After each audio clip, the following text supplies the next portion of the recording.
What's going on, everyone? Alex Millen from the Eagle, joined by Travis Brown. We're inside Kyle Field.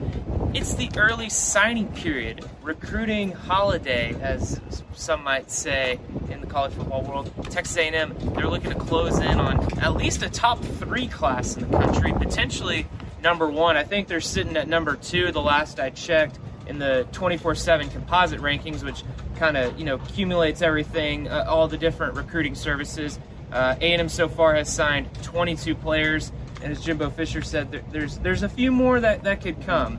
So, Travis, as we sit here as it is, what do you kind of make of this A&M recruiting class? I mean, I think they absolutely delivered on what all the hype was going to be in a class that could compete for a recruiting national title, for whatever that is worth. I think that it's even more impressive to show that they did this without a defensive coordinator, as Mike Elko left last Friday to take the Duke head coaching job, and how much they were able to not only secure those recruits, but to secure some of those assistant coaches to stay here that were so pivotal in recruiting some of these top-name guys. They were able to add a few names to the list today, which is always a helpful thing, win a few of those battles. And I know I talked to Jeremy Crabtree over at On3 Sports. He's done national recruiting for years now and is a big name in those circles. And he said that this A&M class is just simply amazing and has the ability to go down as one of the top signing classes of all time. Looking back at, maybe, I know a lot of people consider the 2017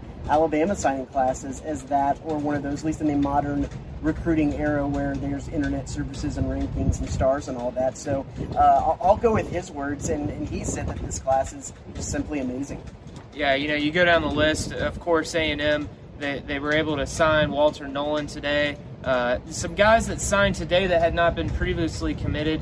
You look at a guy like Jake Johnson, Anthony Lucas, going down the line, and then Cam Dewberry. He signed right before Jimbo Fisher had his press conference. What maybe stands out the most to you in terms of guys that have signed today? The thing that really stands out to me is actually the haul of tight ends they brought in, because you had Donovan Greene as a part of this class, and he was one of the big recruiters, as far as one of the guys who's coming in who went out and talked to other guys and tried to bring him to College Station. So a guy that, and he was a guy that they had committed early and has been a part of this class for a long time. But then you talk about Theodore Millen Olstrom, who is the #1 recruit out of Sweden.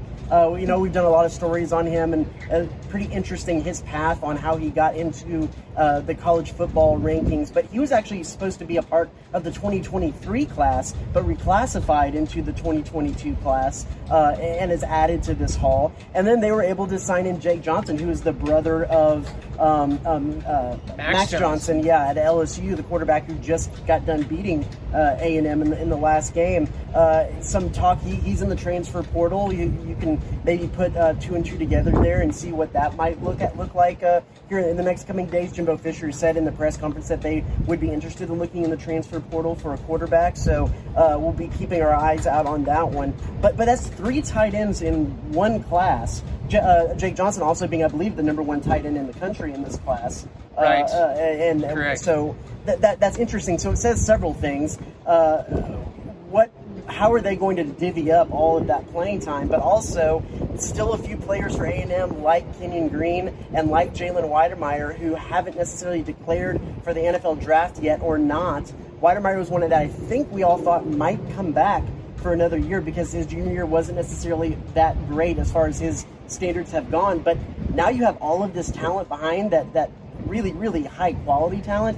To me, that indicates that maybe they're thinking that Weidemeyer might be out the door. That's just me reading between the tea leaves more so than any information that I have. But to me, I think that we've known that Walter Nolan was going to be a part of this class. We've known that Connor Wigman was going to be a part of this class, that they were going to have all of those 5-star guys. I think the biggest surprise for me when it all kind of shook out was, man, that's a lot of tight ends for one class. Yeah. Well, you mentioned the guy that's going to be thrown to him, Connor Wigman, and as Jimbo said, he's the only guy, the quarterback in this class that's signed, of course, and he was the guy that Jimbo said, this was my guy. We've had a chance to talk to Connor. We've had a chance to watch him play a little bit. what really stands out to him, not only coming to play football, but baseball as well. He's a guy that can make all the throws, that he has the ability. I think, the biggest thing that you take about Zach Calzada, and sometimes it's just easy to compare these guys, was he had the arm, but, man, he blazed it in there. Wigman has the ability to make a variety of different throws and knows that the right speeds and the right tempos to put on some of these stuff. Jimbo Fisher said he's incredibly smart.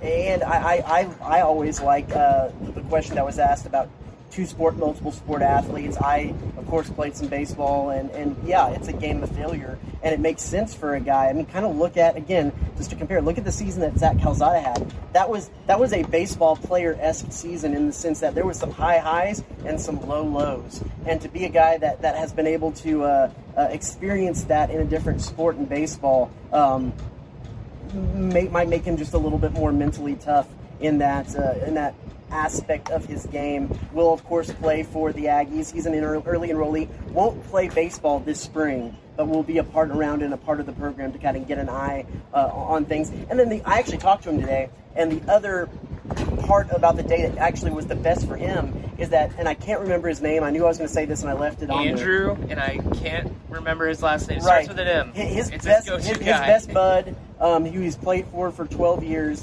from Bridgeland, wide receiver, got offered as preferred walk-on spot, and he said being able to know that he will be on a team with him moving forward was one of the most special parts of his day. So that's another little added bonus for the Aggies in regard with Wigman. Yeah, and you go watch the film on Bridgeland, and he is the guy on that team. So maybe not a guy that you see next year or the year after, but maybe year 3 or 4 down the road has a chance to get a little playing time here and there. I'll throw this back to you because you are much more of a memory person. I have to have all my notes in front of me, and I didn't bring any of them out here. The guys that are left, because Jimbo said there could be some guys. I know wide receiver Evans is a guy that they're waiting, who is committed, but they're waiting for his signature. From your memory, the guys that we still have left that could be A&M signings. Yeah, of course. A&M's still waiting on a signature from Evan Stewart, the five-star wide receiver. They're waiting on Dayon Smoke Bowie from Georgia, who's got a tie to one of the A&M staffers.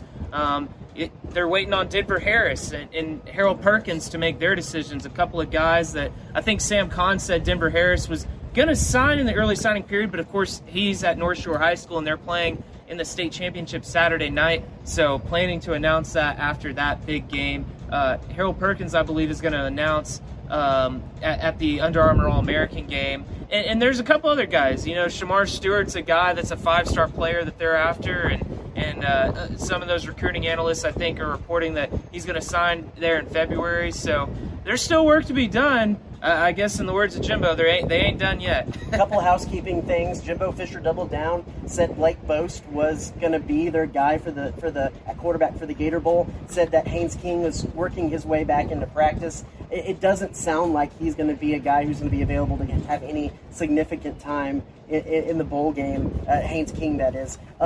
Mentioned Zach Calzada and everything that he brought to the program. Said that he was playing with a hurt shoulder that possibly might need surgery, but he wasn't sure if surgery had been performed on that shoulder or not. And then confirmed the guys that would not be playing in Jaden Peavy, in Isaiah Spiller, in DeMarvin Leal, and in Leon O'Neal. There you go. Those 4 guys. Anything else that I forgot about that he mentioned as far as kind of the current team moving forward in the Gator Bowl? Yeah, Tyler Santucci is going to be calling the defense with Mike Elko going to Duke. And, A&M's still looking for a defensive coordinator. They've got some up-and-comers on the current staff. You look at Santucci himself and Elijah Robinson, who is probably a big reason none of those guys, especially on defense, wavered in their commitment. Even after Mike Elko departed. So definitely going to be interesting to see where A&M kind of goes in the realm of defensive coordinator. Yeah, and he had he kind of danced around that subject in an interesting way. Said that Santucci could be in line for a co-defensive coordinator job, but they also would be making a hire. So it looks like if they are going to bring someone in, at least by that kind of wording, that it might be someone to fill in a co-DC operation with him instead of maybe going out and getting one single defensive coordinator, but we'll have to wait and see. Right, yeah, A&M has that one assistant spot, and I think Mike Elko he coached the safeties themselves, so, of course, so. All right, I think it's going to do it for us. Thanks for watching, and be sure to check theeagle.com for all of our coverage from National Signing Day and leading up to the Gator Bowl. We'll see you next time.